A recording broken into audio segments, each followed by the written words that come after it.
ఎంతమందికి మన ఆంధ్రప్రదేశ్లో మెడికల్ సీట్లు ఇచ్చాము, ఎంతమందికి ఉచిత సీట్లు ఇచ్చాము, ఎంతమంది పేదవాళ్ళు మన ఆంధ్రప్రదేశ్ ప్రభుత్వం, అదే గత ప్రభుత్వం చెప్తున్నటువంటి మెడికల్ కాలేజీలో ఎంతమందికి ఉచిత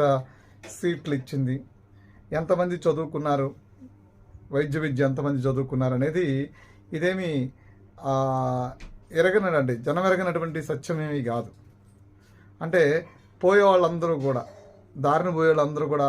ఆహా అనుకునేలాగా మెడికల్ కాలేజీ నిర్మాణం చేశామని, అసలు నిట్ రాసినటువంటి విద్యార్థులే